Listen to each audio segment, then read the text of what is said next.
So when you're buying a sofa, make sure the sofa is actually a firm base and not soft base. So when you're sitting on a sofa, your bum should not be sinking all the way down towards the seat. And then your bum and your hip should be parallel to your knee joint and into your ankle joint, like a cross or a vertical line like this. It should not be, the bum should not stick down while the knee is actually higher than the hip joint. If you were to be doing this, then you're putting a lot of pressure into the bum, making a lot of the muscles weaker on the way that you're sitting on, and also your back muscle getting weaker.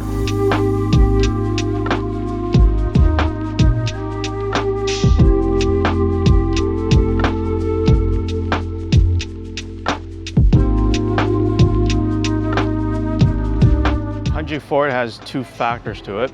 One is that your pelvis is actually tilted posteriorly. So posterior is, and if this were to be in the front, proper alignment position, your pelvis is tilting backwards or forward. So backwards is posterior, anterior is moving forward. So if you're sitting on something and then your pelvis tilted more backwards, so that will make you a slouch forward. When that happens, your body always constantly remember that this is the proper position, like I'm slouching this way.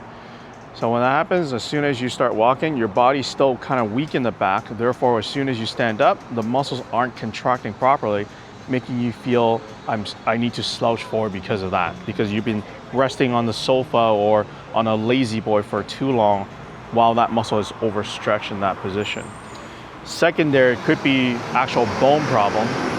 So if the bone is causing the problem, then you have to get an x-ray.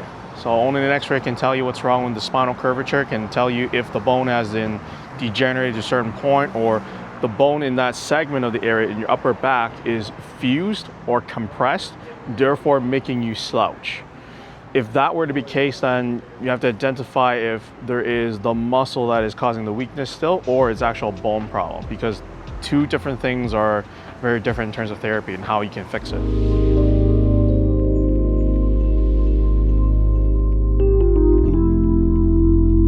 It's not aging per se, but you can have that if you have a trauma. You could have that very similarity if you're sitting on a computer all day long working. You can also have that kind of a forward slouch posture. But to a degree, as you age, you will notice more because that person is already in a slouch position. As they continue aging and aging, that slouch position is getting worse and worse. That's why you're noticing it more. But it doesn't mean that just because you could be in your 80s, if you never have a slouch problem or a bad posture problem, you wouldn't really notice when you're turning 80 or 60s or 70s, or doesn't matter what age you're at.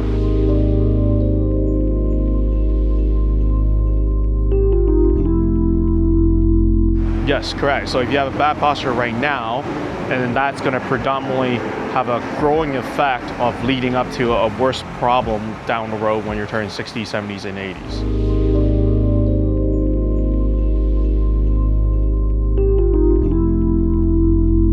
So keep your back straight. Make sure that your bum is actually also contracting all the time.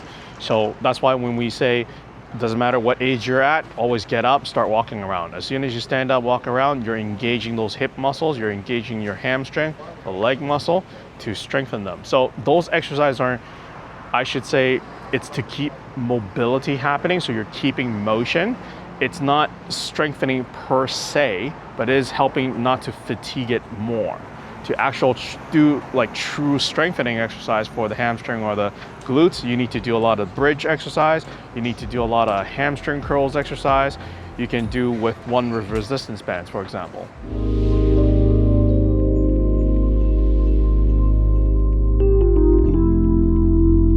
You can still improve the posture unless you're in your 70s, 60s, 70s, 80s, and there is an actual spinal problem. If that were to be the case, you have to look at what type of spinal problem, then you can give corrective exercise.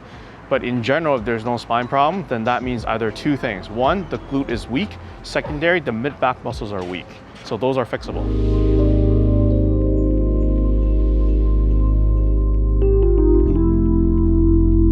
Then I have to identify which one is the main cause of the problem, whether it's a spinal problem or it's a muscular problem, or it's actually a little bit of a mixture of the two. If it is, then I would actually have to strengthen the hip muscles, the lower back muscles, From there, strengthen the mid-back muscles and give them corrective exercise based on that.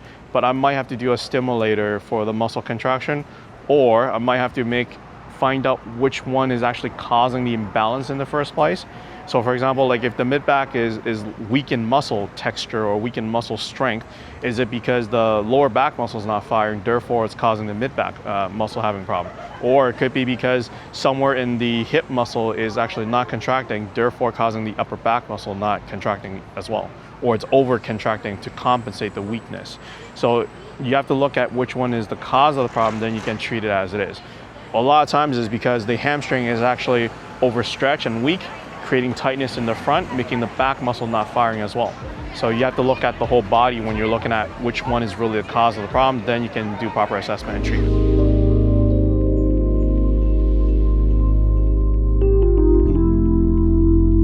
If they're not doing therapy specifically, they were to do exercise on their own, usually between 6, depending on the age factor, anywhere between 4 to 6 weeks to see noticeable changes from exercise.